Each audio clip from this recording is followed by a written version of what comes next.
Hello, welcome to Sacerdotus Hangouts. Tonight, we're having the Atheist Open Mic. And as usual, I have not received any replies or any intent from any atheist who wants to participate on this. And for some reason, they love to spam me on Google Plus, send me all kinds of interesting comments on my sites, and send me all kinds of spam emails. Well, not emails, but what do you call it? Mentions, Twitter mentions, and whatnot, seeming to want to dialogue and discuss things and inquire about different things about God, the Catholic Church, religion in general, science, and so forth. And for some reason, when I offer them this platform that's live in real time, right now, I'm here talking to you live. This is not a recording like with Sacerdotus Radio, which is typically a pre-recorded episode. I'm here live, and they don't want to take advantage of that. Yeah, they want to use these other mediums to try to communicate with me, knowing that it can be difficult to respond to everybody on these different social media. I had to log on Facebook to comment and respond to people on there. I had to go on Twitter and respond to people there. I had to then sign on Google Plus and reply to people there. If I get any text messages or emails, I had to go log on those things and get on those devices and all that to look at that. So it takes a while. So with this platform, Sacerdotus Hangouts, I'm here live. People could come, join in, and just talk, have a discussion, and bring up topics, questions, whatnot, whatever's on their mind. And instead of having to wait for me to respond to their tweet or message or whatnot, as I'm trying to respond to everybody else's, they could do it right now live, at least once a week whenever I try to do these, have these events or whatnot. But for some reason, they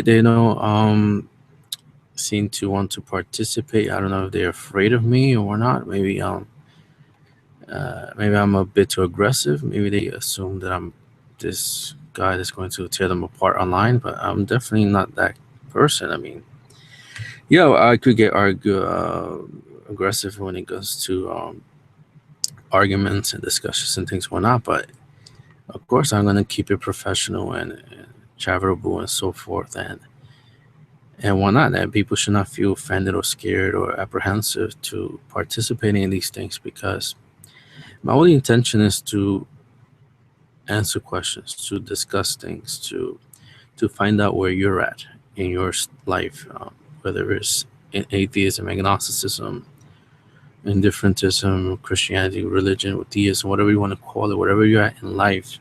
I just want to get a feel for where you're at, what are you doing, what's going on, what are your doubts, your questions, and so forth, and then proceed from there, have a discussion and dialogue, whatnot. And then we just see where it goes. That's all. Of course, I will try to control it the best I can in regards to the conduct. I don't want this to turn into a Jerry Springer program where people are shouting at each other, cursing at each other. Why not? Because that accomplishes nothing. Just think of it just sitting in a park somewhere. You start small talk with somebody and you end up talking about religion and philosophy, science, or whatever, and you just exchange ideas, and whatever your expertise is, whatever you're knowledgeable on, you speak on, and whatever you're not knowledgeable on, you inquire about. And that's simply what my intention with these episodes, these broadcasts, which I named Atheist Open Mic. And I named it that for that very reason. It's an open mic for atheists. And also anybody else who participates. It's not exclusively just for atheists, but it's an open mic. You come and you talk. It's not something that's moderated. Of course, I prefer that you don't resort to vulgarity and ad hominem and using foul language. So of course, I prefer that. But as an adult, I expect that you will do that automatically. I don't have to tell you or reprimand you as if I'm a school teacher or something. I expect an adult to behave like an adult. But other than that, I mean, I have no problem with whoever participates brings up whatever topic, whatever thing, without being afraid or nervous of being ridiculed or criticized or being thought of as evil or disrespectful or heretic or whatever. It should be a free platform, free inquiry, um, similar to the college university atmosphere, academic freedom, where you could discuss anything and not worry about what anybody's going to say or how they're going to judge you. And it definitely shouldn't be a platform for conversions. I don't expect anybody to come here and try to convert other people to any faith or no faith. It's just an exchange of ideas, and the conversion process happens on its own. Nobody really initiates it. So, again, I was hoping some people, at least one person, will show up. I keep getting these messages from these guys, Matthew and Seth, and whatnot, and they seem interested in participating, but for some reason they are dilly dallying around the issue of emailing me, because I had requested that anybody who wants to participate to drop me a note via my email and just send a short introduction, a bio. And the reason why I do this is because I want this to be something professional, not just something where people just jump in and start talking and whatnot.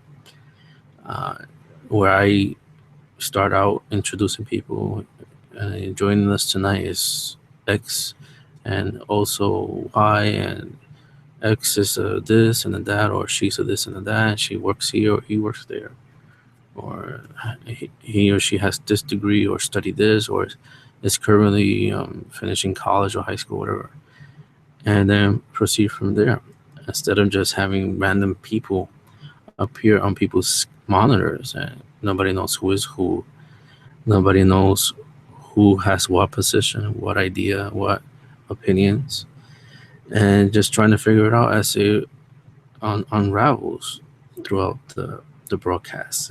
To me, it's much better when the person initiating the Hangouts is introducing the people, so that way viewers know what to expect. You know, they know this guy's going to be an atheist, this guy's going to be an agnostic, this person's going to be a Catholic, this person's going to be Protestant, Muslim, or whoever shows up. And it makes it more interesting, in my opinion, because if you know what you're going to get, in a sense, if you know what you're going to get beforehand, then you start preparing for it. You see an atheist there, you know, oh, it might get good, it might get into a shouting match, but which I really wouldn't want to, but it will just inspire more curiosity, and hopefully that viewer will invite more viewers, and it'll start a chain reaction or whatnot, instead of just having people just pop out of nowhere and whatnot.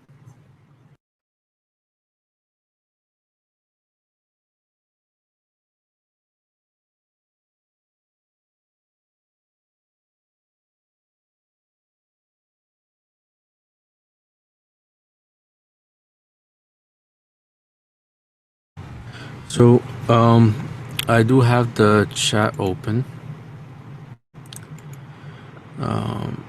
Again, I should have said this in the beginning, but I apologize for the delay. I'm just getting things set up, and it's extremely hot in the northeastern part of the United States. It's already almost midnight, and it's still nearly 90 degrees. It's really hot and steamy, and just trying to get everything worked out or not. So again, I do have the chat open, so if anybody wants to participate in that. I also have the Q&A open here, so hopefully I'll get some messages or something here on the panel. Sometimes this Google thing doesn't work with me, but hopefully it will tonight. And as stated before, this open mic thing was just a improvisation type thing, where just people just talk and bring up whatever topic or whatnot. But since nobody's here so far, I decided to speak on religion as in a psychological point, where the psychology of religion and the criticism that atheists posted regarding religion, claiming it to be delusion, religious beliefs are delusions and whatnot. And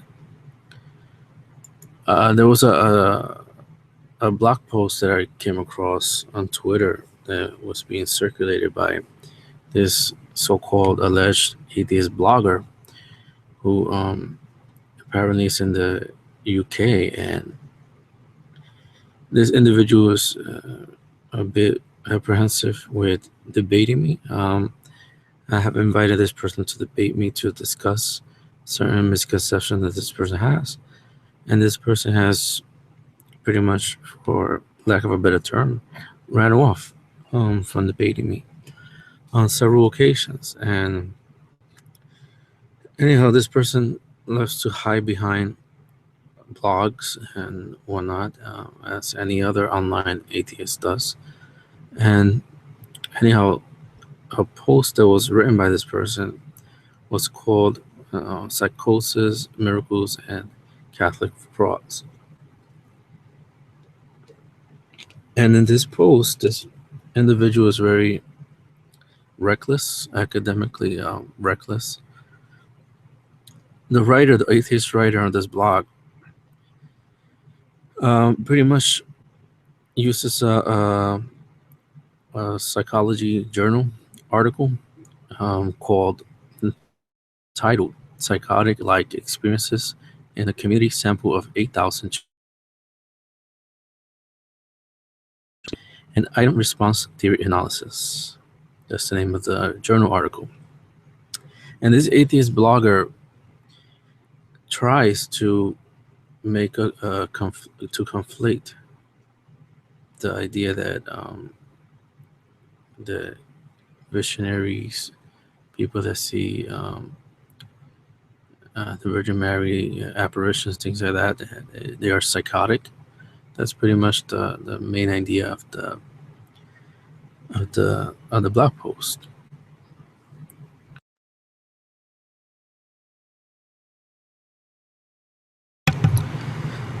Now this person fails in making the argument because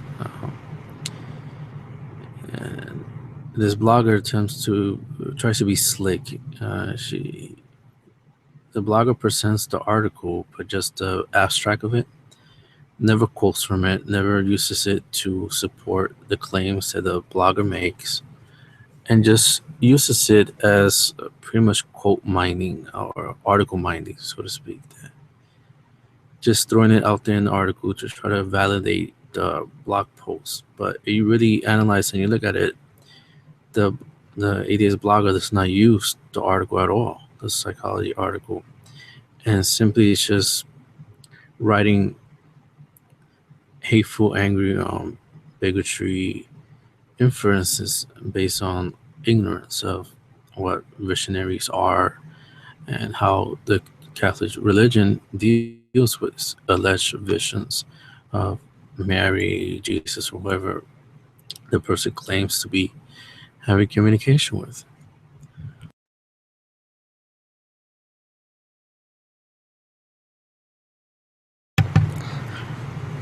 Now this person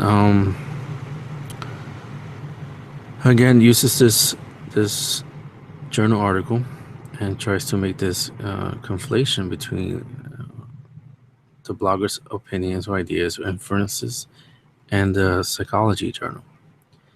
And the blogger writes, it seems that hallucinations are far more common in children than was previously thought, and in fact are fairly frequent. In one 2011 study of nearly 8,000 children, 2/3 were found to have had at least one psychotic-like experience, or PLE, which was more than a simple childhood play fantasy.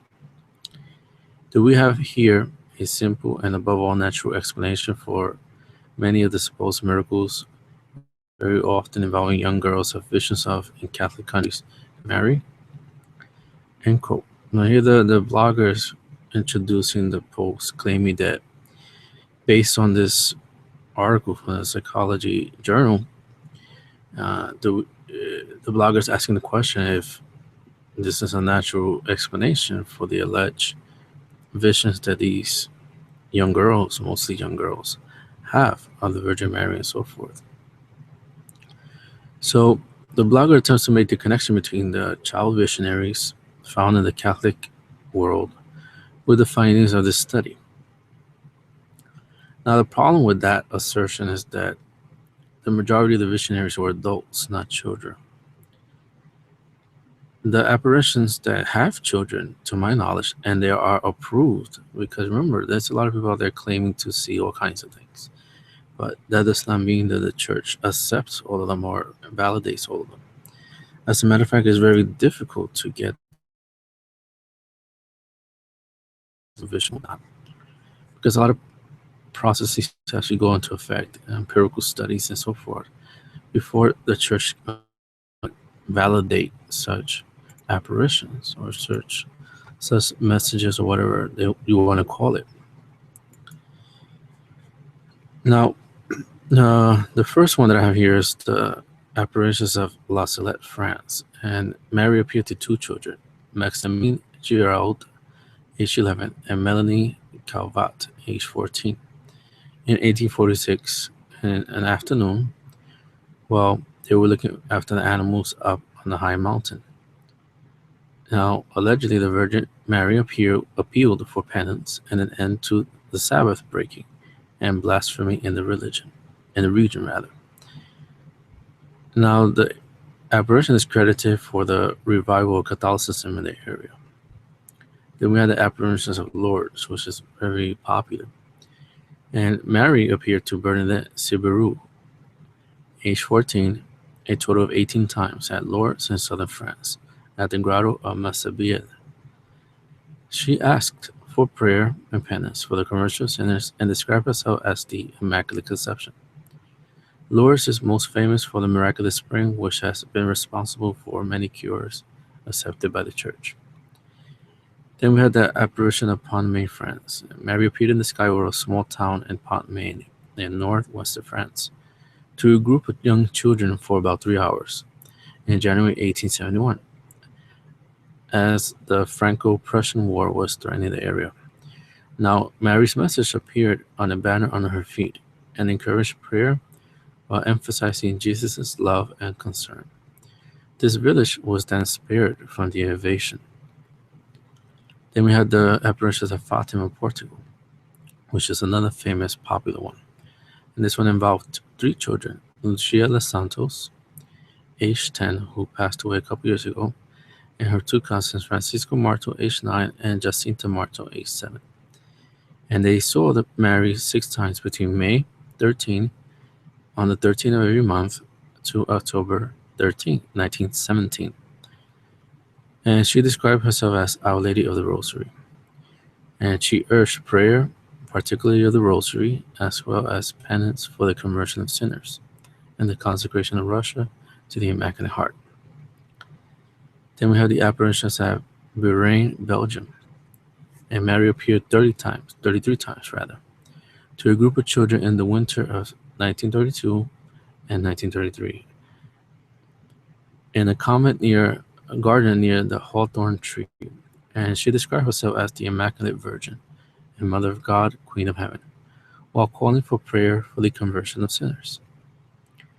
Then we have the apparition of Banu, Belgium, and Mary appeared 8 times to Mariette Beckel, age 11, outside the family home of Banu, a small village in Belgium.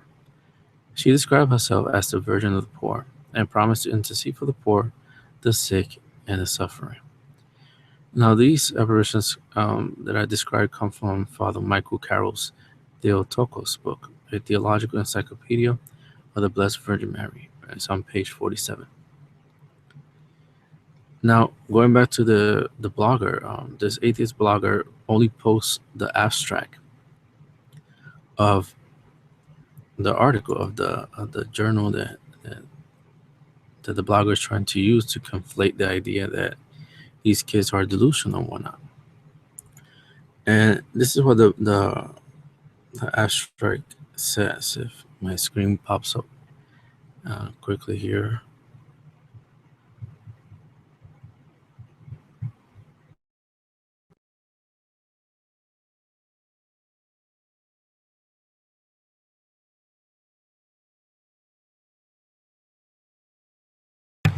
Okay, it's taking a bit to load. These PDF journal files often take a while to load.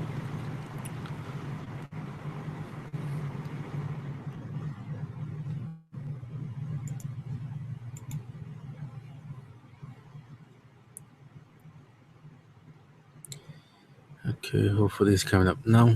I could. All right, here we go. The abstract. This is the abstract again from the article.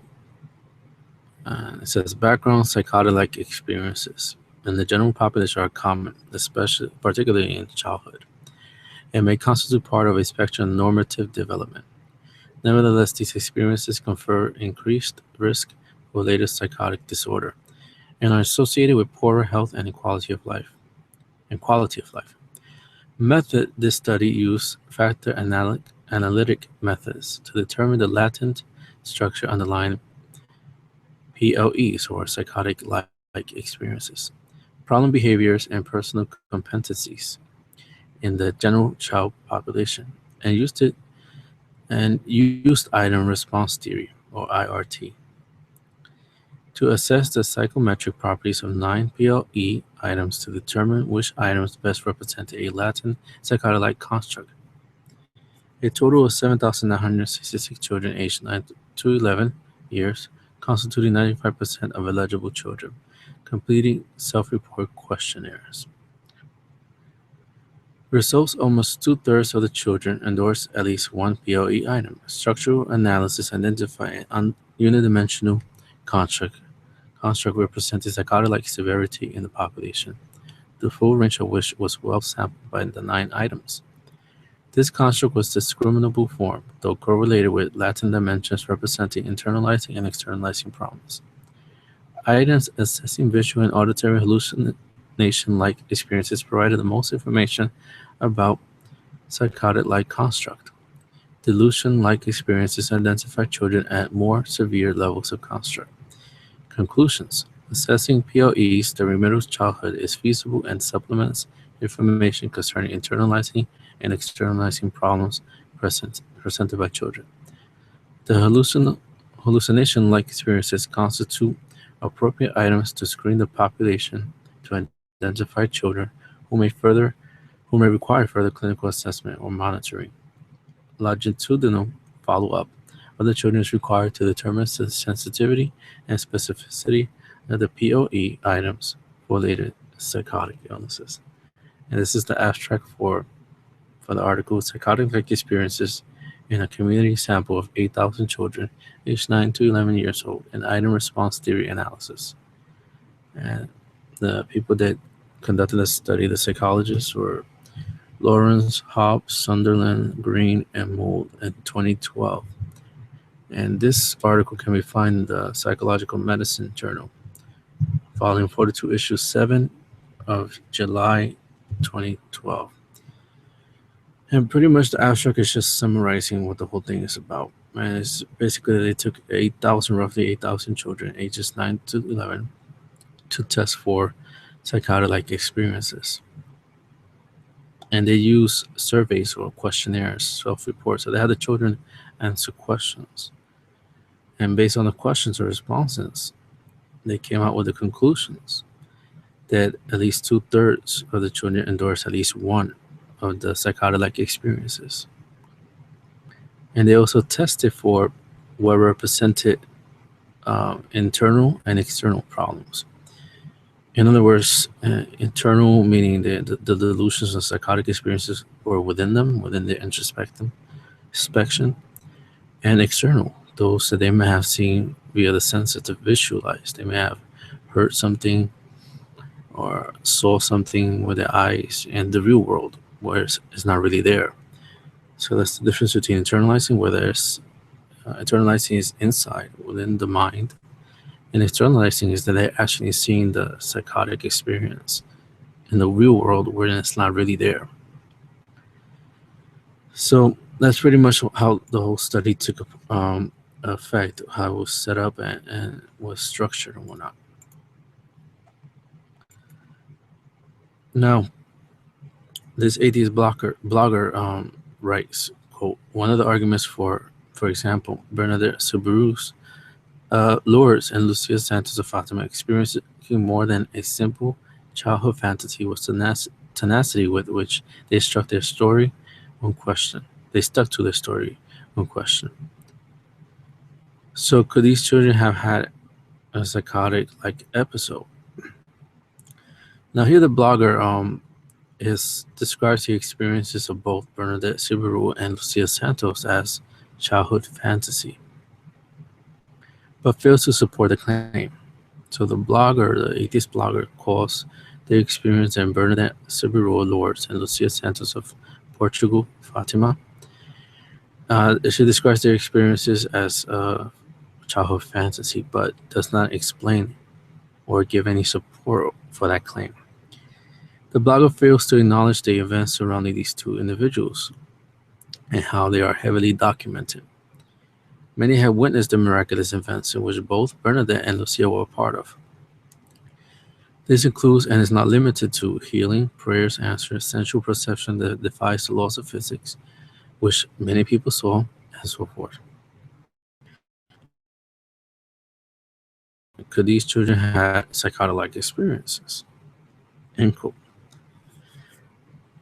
If you know the history and you study the facts regarding these apparitions with Bernadette and Lucia, Lady Fatima, Lady Lourdes, the answer is no. Let me explain why. It is normal for children to fantasize and use their imagination. Now, I'm not saying that the apparitions of Lourdes and Fatima are fantasy or imagination. I'm just trying to give a scientific explanation of how the minds of children work, and I'm going to get into that. The article's abstract describes this as, quote, constituting part of a spectrum of normative development, end quote.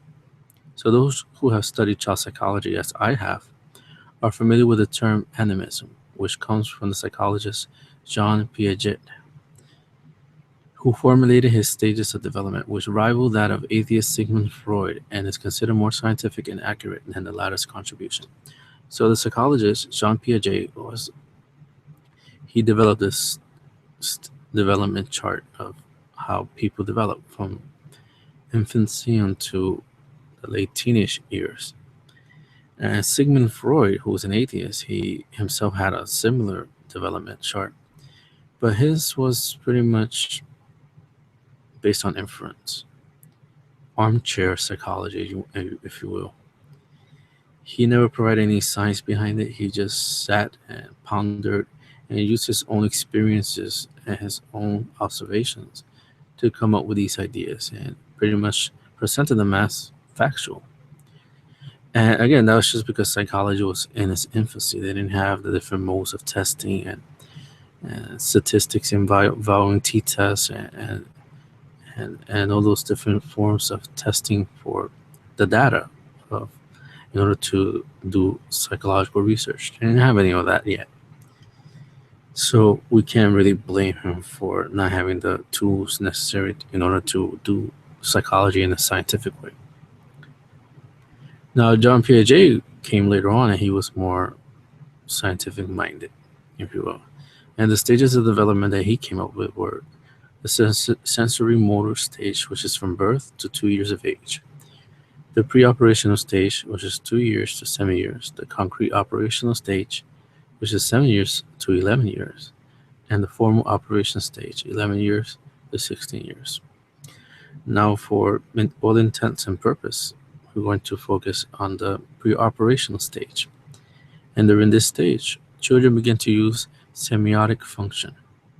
And this is the ability to use symbols which are assigned to actions or tangible objects cognitively. So in other words, in the minds of children, they start to apply certain symbolisms to certain actions and to objects. So things become real to them in that sense. A sword, they actually, for example, the lightsaber from Star Wars. Let's say a child has that from age 2 to 7 years of age. He or she would not really believe that that toy is actually a lifesaver. It actually glows, it could cut your arm off or whatnot, and they start attaching symbolism to it. That it's a weapon, it's a symbol of strength, it's a symbol of courage, and so forth. And this brings about what's called egocentrism. And this is pretty much when a child starts dwelling within him or herself, especially during play. Now, the children tend to create a world within themselves and get lost in it.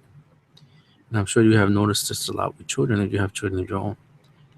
And this is often characteristic of young girls playing with tea time, and you see them set up the table and they get every detail. I mean, so accurate. It actually looks like they're having a real tea party, and they get lost into that play. They actually believe that they are pouring tea into the plastic cups, and they might set up dolls around the table and pretend those are their friends, and they literally believe that all that is going on in real time is real to them. And then we have boys who make explosive sounds with their mouths as they play with toy soldiers and the like. So you see little boys playing in the playground, or your own child if you have one. They take play and they go and they pop, pop, pop, and making all kinds of sounds as they play with, and they get into it. And sometimes they even throw themselves back as if they got hit with a grenade or something. They get into it. And this is what's called egocentrism, where the child starts dwelling in. They start creating a reality within their minds. And again, this is completely normal. Doesn't mean the kid is psychotic or crazy or delusional. This is part of maturation. But, well, of course, all of this is unrelated to the Catholic approved visions of these children. And I just bring it up so that you know the background of the psychology behind children and what's normal, what's not normal. Now, this atheist blogger writes, quote, "The same case can be made for the Medjugorje miracle of 1981 in Bosnia-Herzegovina, in which what looks remarkably like a rerun of Fatima,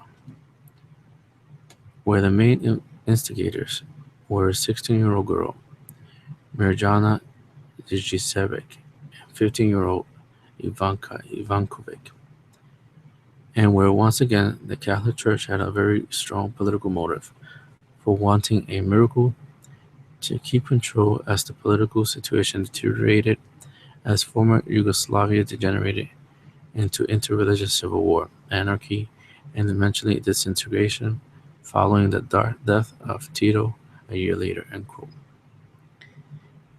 Now, this post says a lot of things, and again, we are not giving any evidence for it.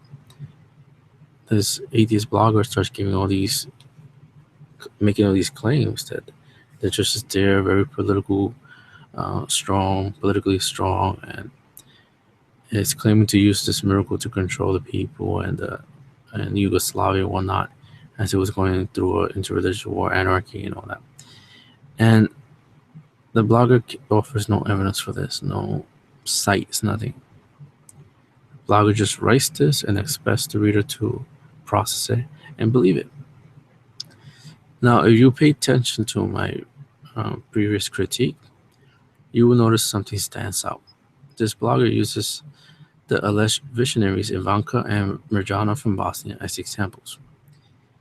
These two individuals claim to have had apparitions of the Blessed Virgin Mary in the 1980s, and I believe into the present.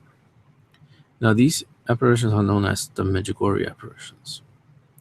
Now, with the blogger, if you notice, if you pay close attention to what this blogger wrote as I read it, you will notice that this blogger gives the ages of 16 and 15 regarding Ivanka and Mirjana.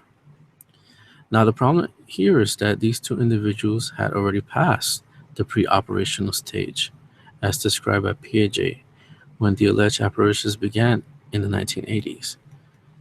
So, this atheist blogger is using these two alleged visionaries, Ivanka and Mirjana, from the 1980s, who claimed to have seen the Virgin Mary, but they were 16 and 15 years of age.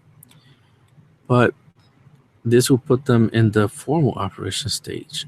And at this stage, they already passed the semiotic form of play, using symbolism and so forth. They're already past that stage of development. They passed the stage of relying on egocentrism and animism. So obviously, this blogger is not well educated on the matter, on the psychology. You could see where the gaffe that was presented here into trying to conflate the apparitions of Medjugorje to this study of children 9 through 11 years of age. Because these two girls were teenagers, so they passed the stage of pre-operational, which is the stage where children start dwelling in themselves, resorting to semiotic function and ego's animism in order to mature, to learn about the world by using their imaginations. So these two young girls, Ivanka and Medrano, were way past that. And so they will not exhibit the animism or resort to semiotic functioning. Moreover, this apparition is not approved by the Catholic Church. I know a lot of people talk about Medjugorje and whatnot, but the Church has not approved it. As a matter of fact, rumor has it that the Vatican will be citing on it soon. And so far, based on Pope Francis' comment the other day, it seems like the Vatican is going to shoot it down. It's going to say that it's not approved. So, I mean, again, we see this atheist blogger showing ignorance in psychology and Catholicism.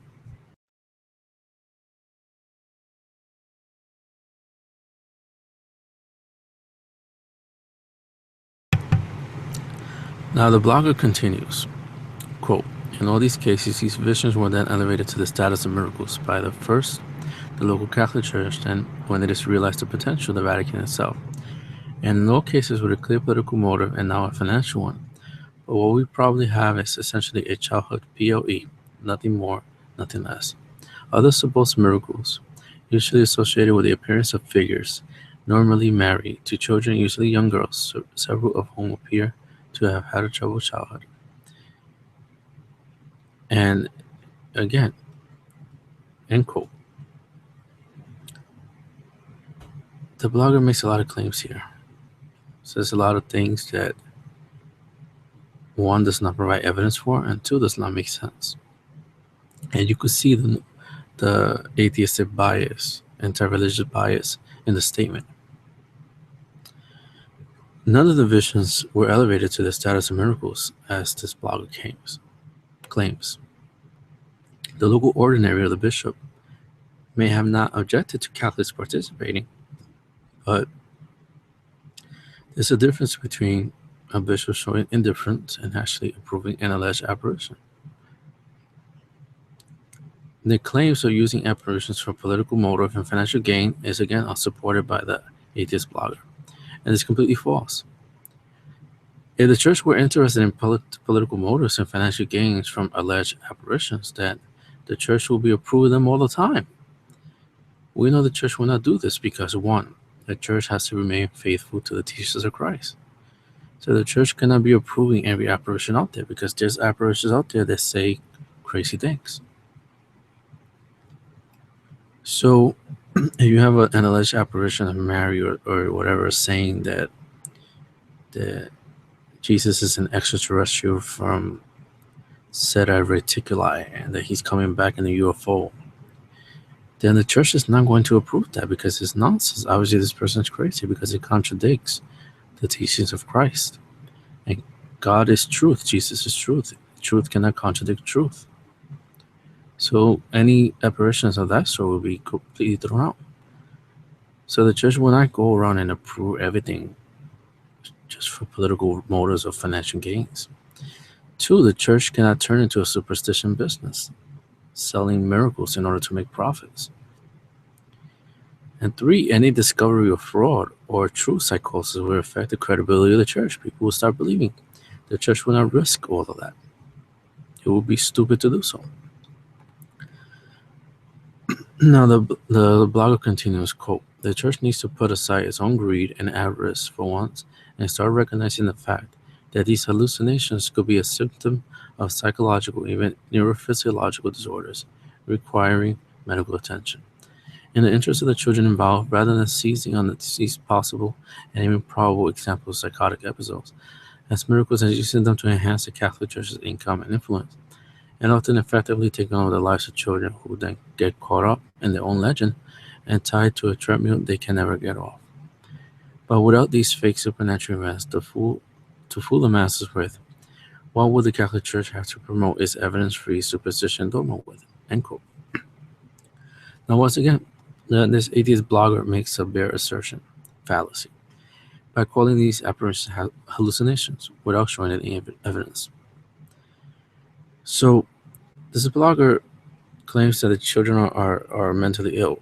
It's pretty much that they have psychological and even neurophysiological disorders requiring medical attention. But not once does the atheist blogger provide evidence of this. I mean, this blogger is not a psychological professional.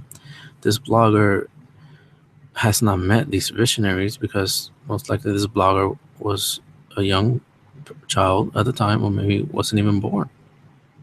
So how can this atheist blogger make all these claims? We are left to adopt the blogger's inferences as factual, which they are not. And as I'm demonstrating you now, this blogger has no knowledge of psychology nor Catholicism. Therefore, the opinions on this blog post and the aforementioned are moot.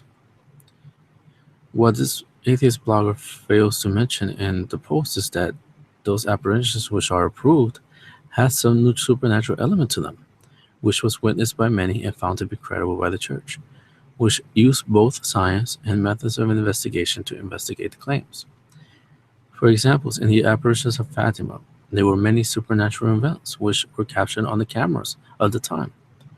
Many skeptics, atheists, scientists, and others went there to see it for themselves, and they witnessed the dancing sun miracle. Now, this is an excerpt from a post I wrote on my site of the apparitions of Our Lady of Fatima. And this is what I wrote. Moreover, I suspect that many skeptics deny the apparitions of the time. They consider the children to be either making the apparition up or completely delusional. The Virgin Mary would promise a miracle in October that would give substance to the claims of the children. When the day arrived on October 13, 1917, the people gathered in the rain at Cova da Aria. They were expecting a miracle in the skies and instead saw rain. Crowds, over 70,000, gathered, including reporters of different media outlets, atheists, and scientists. They grew impatient and began to heckle the children, believing them to be charlatans. However, the rain stopped suddenly. The sun became visible behind the clouds, and its rays did not hurt the eyes of those looking at it. Lucia then cried out, "The sun! Look at the sun!" All looked and saw the sun begin to spin and change into different colors. Others saw the sun actually moving or dancing in the skies and seemed to come close to the earth, so close that those present could feel an increase of heat. As a result, the drenched clothing of the people were completely dried. This event was witnessed by many others, miles away from the site. To this day, no one has been able to explain this event. Some have tried to explain this as a mere hallucination. However, it is not possible for 70,000 people to hallucinate in the exact same manner. Moreover, people miles away who had no idea what was going on in regards to the gathering at Cova de Aria witnessed the solar phenomenon.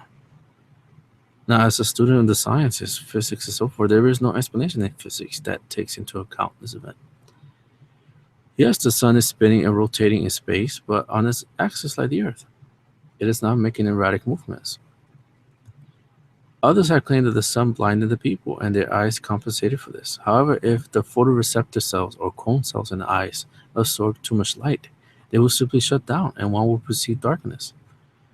While it recovers, the eyes will begin to receive other neon-toned colors as the cones regulate themselves. This is not what the people saw. They saw the sun spinning, moving, and changing colors in the sky. They felt the heat increase as well as the sun move closer. There was no blindness or any attempt by the eyes to regulate the amount of light entering the cones. As stated before, people could look at the sun and did not feel any discomfort. Reporters were present, as well as atheists and men of science. They all have given account of this event, and did not brush them off as a hallucination or ocular regulation. When too much light is absorbed, it was truly a miracle. So, in that poster that I wrote, I'm explaining to you, the readers, exactly what happened. The Virgin Mary claimed that a miracle was going to happen on October 13, 1917. And it was going to be a miracle in the sky. So, to give you a summary. So everybody gathered, of course. People want to see what's going on. Human beings are curious. They like to go and see. And of course, atheist scientists and reporters came because they wanted to document the event to see what it was about. So they come to this place, Cova de Aria, and everybody's gathered, and the kids are there. Lucia, Jacinta, and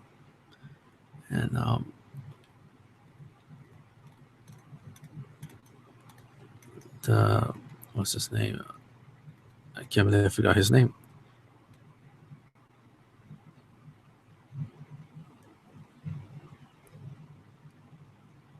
It's Jacinta, Lucia, and Francisco Marto. There we go. Have a little brain stopping there. But anyhow, the three children were there. Jacinta, Francisco, and Lucia were there present. And everybody's still waiting for the miracle. But what happens? It's raining, it's pouring, it's dark, stormy, and everybody's getting drenched. And they begin to get impatient because they want to see this miracle in the sky. But all they see is a storm, rain, and they're getting wet. And it's probably cold and it's muddy, and people were getting upset.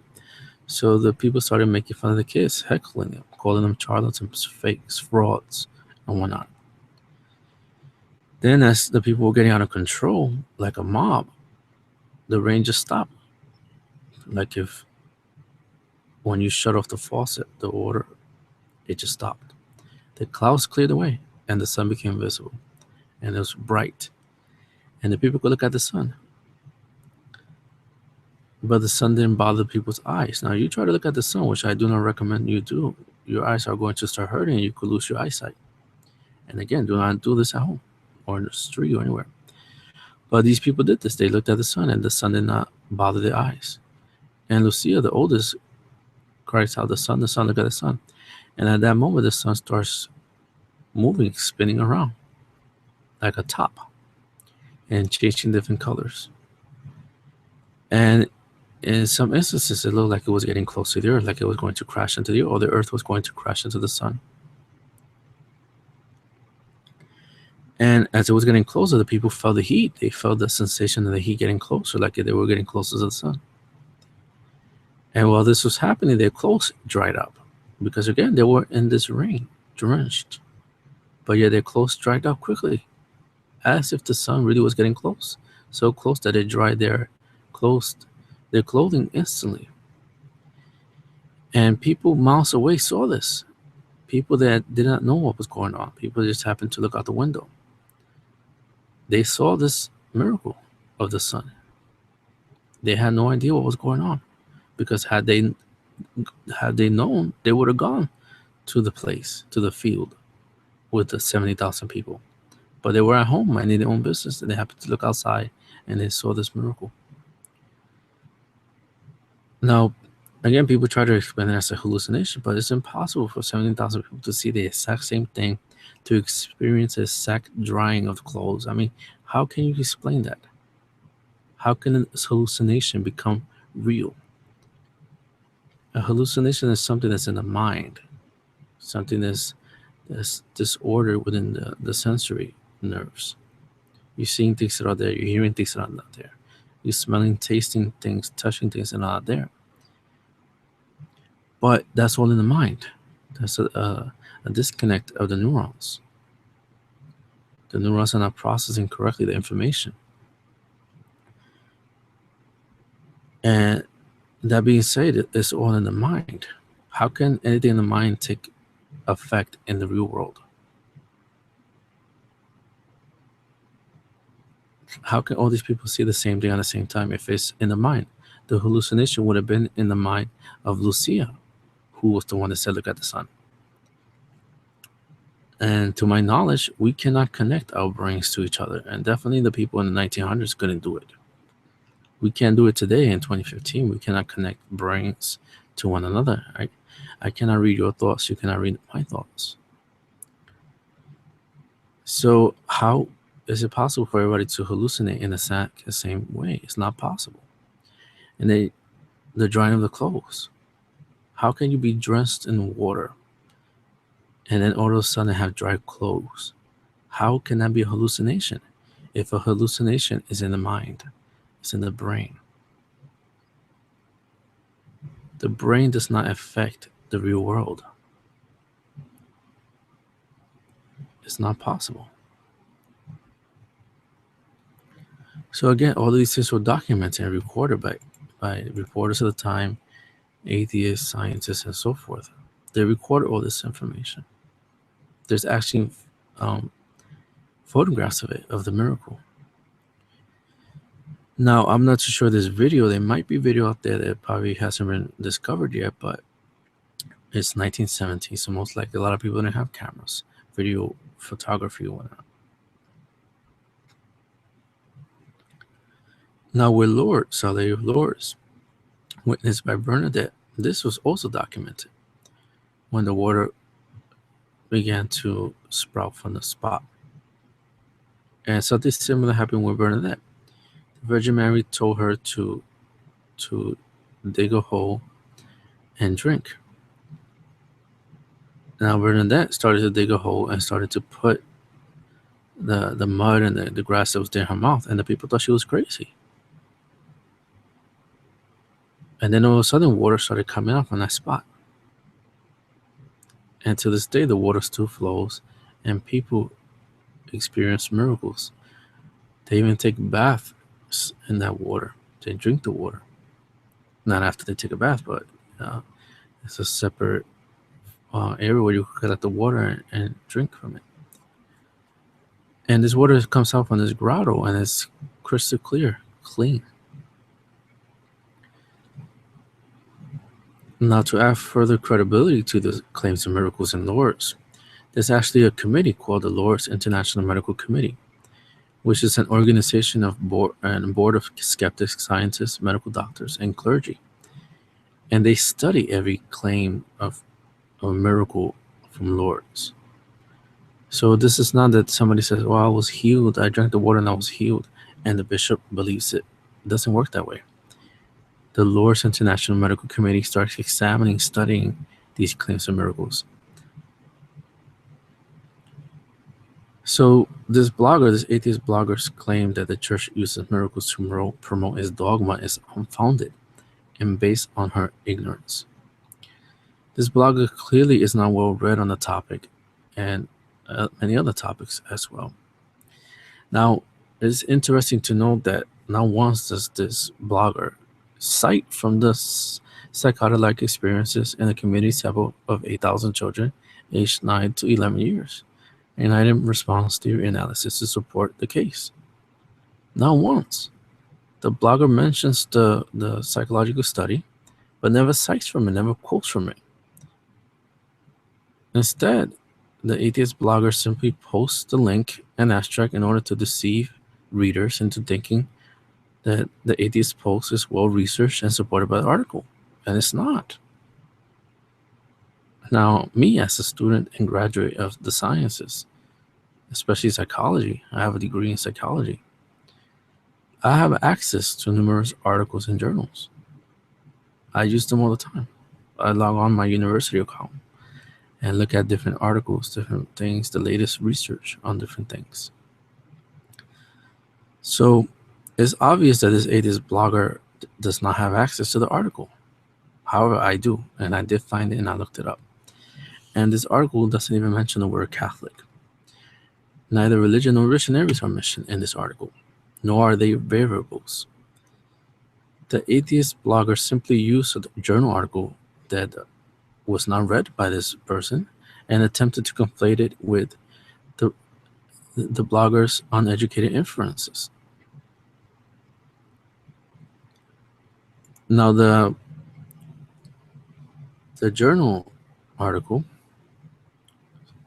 says in the introduction, it says, quote, nevertheless, subclinical psychotic symptoms, or POEs, in the general population are associated with significantly poorer health status. Nuevo et al. 2010, and lower quality of life, Vance et al. 2000. They also share genetic, socio-demographic, environmental, and biological risk factors with schizophrenia. Kelleher and Cannon, 2011. End quote. So this is a paragraph explaining the factors that lead to hallucination and schizophrenia. Now, if you pay attention to what I read to you, notice that religion and apparitions, Catholicism, etc., are not listed in the factors that lead to hallucinations and schizophrenia. The claims from this atheist blogger are unfounded and shows the blogger's dishonesty. Now, according to the study, this is the method that they use. Children ages 9 through 11 were taken as subjects from 73 elementary schools in the Greater London area. An N sample of 7,966 children were used, with 49% of them being female.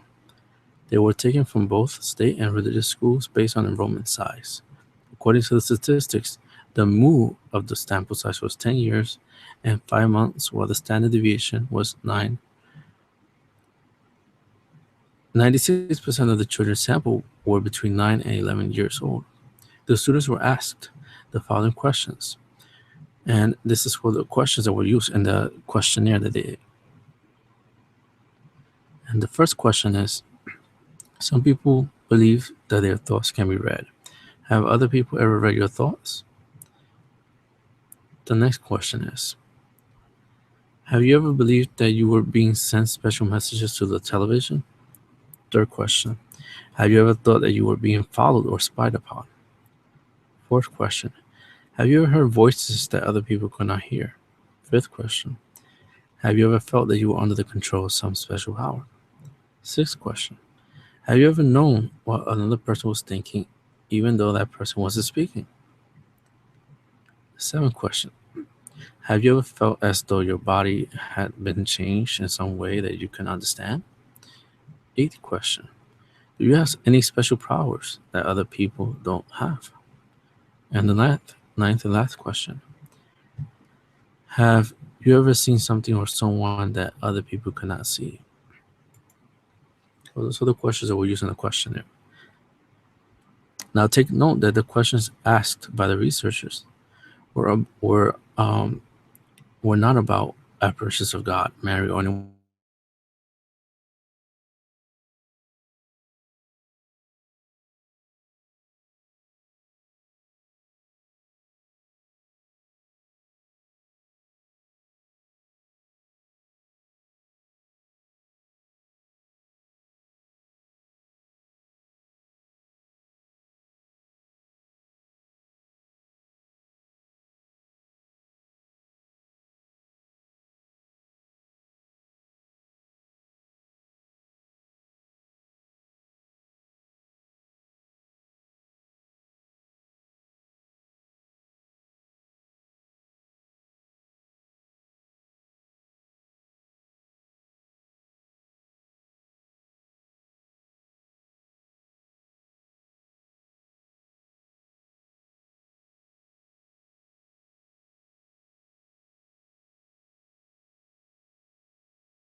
Okay, hello.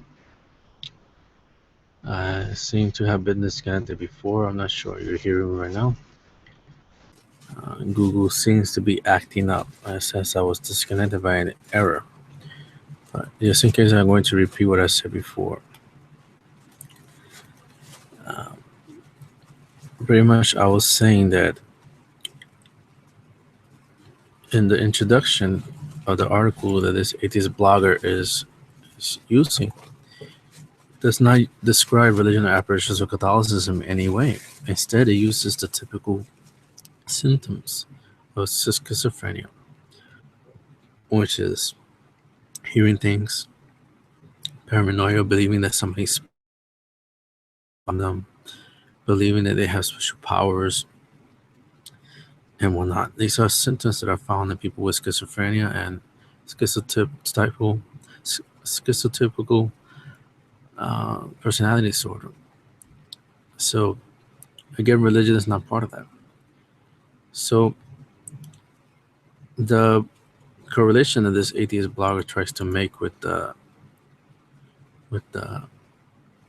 the journal article and the atheist's own ideas or opinions, it's just based on the author's, the atheist blogger's science illiteracy. The APA, the American Psychological Association, has clearly stated that in the DSM, or the Diagnostic and Statistical Manual of Mental Disorders, that religion has nothing to do with delusions and psychosis and the like. And this is what the DSM says. And page 821. Quote, a false belief based on incorrect inference about its external reality that is firmly sustained despite what almost everyone else believes and despite what constitutes incontrovertible and obvious proof or evidence to the contrary. The belief is not one ordinarily accepted by other members of the person's culture or subculture. Example, it is not an article of religious faith, end quote. A delusion, what is a delusion? This delusion is either something that's either bizarre or non-bizarre. And it usually lasts for more than a month. Basically, what a delusion is something that a person experiences or believes that is true despite evidence to the contrary. So if somebody tells you that a circle is really a triangle, despite the evidence showing that a circle is a circle and a triangle is a triangle, then that person is delusional. Because obviously the person is contradicting reality. That's what a delusion is. Delusion has nothing to do whether God appeared to you and talked to you or healed you or whatever, or you have an spiritual experience. It has nothing to do with delusions at all. And the APA, the American Psychological Association, states this. Now, according to the paper entitled Differentiated Psychosis and Faith, the Role of Social Norms in Religious Fundamentalism, it states that, quote, Catholic beliefs were rated as significantly less delusional than Mormon beliefs, end quote. And when compared to the Nation of Islam, the researchers found, quote, Catholic beliefs has the least delusional, and then the Nation of Islam believes as highly delusional. So the Catholic beliefs had the least delusional, and the National Islam beliefs were highly delusional. This paper relied on the typicality of delusional beliefs and how they relate to religion. Delusional beliefs that are deemed as psychological disorder are often irrational, pervasive, cause preoccupation, and can lead to severe self-mutilation. And this comes from Applebaum, Robinson, Roth, 1999, Siddle et al., 2002, and Collett, 1988, Way, 1986. There are other studies and research papers available which clearly disqualify religious beliefs as delusional based on the typicality and prevalence of the symptoms, many times comorbid with other conditions. The atheist attempt to conflate the article studying children and testing for PLE with Catholic missionaries is poor scholarship and a pathetic attempt at reason and scientific inquiry. As demonstrated, this blogger's intent was to deceive the readers, the atheist readers, into thinking that the article that the blogger linked supports the blogger's warped inferences conclusion. The latter are simply based on this atheist blogger's atheistic cognitive bias, which fails to see the evidence and scientific research that contradicts this atheist's irrational ideas and conclusions. Those apparitions that are approved by the church pass the bar because they met the criteria. The church employs every effort and asset against any claims of supernatural. This includes the use of the scientific method, skepticism, scientific professionals, theologians, and the like. In many cases, it takes the church nearly centuries to decide on an alleged miracle or apparition. There is no psychosis or fraud involved in the Catholic Church-approved apparitions. In reality, the real psychosis is demonstrated in this atheist blogger's post, vis-a-vis the atheist conclusions. The fraud here is this atheist attempt to pass off the atheist inferences and ignorance as scientific and supported by the article, quote, psychotic-like experiences in a community sample of 8,000 children aged 9 to 11 years old. An item response theory analysis, end quote. This post that the atheist wrote exposes the blogger's ignorance and bias. So it's clear what science says, psychology says regarding religion and delusions and whatnot, that it has nothing to do with religion or not. Well, I don't see any questions or anything here on the bar, and I did get disconnected, so I don't know if I lost anybody, but if you did send something or not, I apologize if I didn't get to it because I do not see it here and I was disconnected. So thank you for listening. God bless and Mary keep.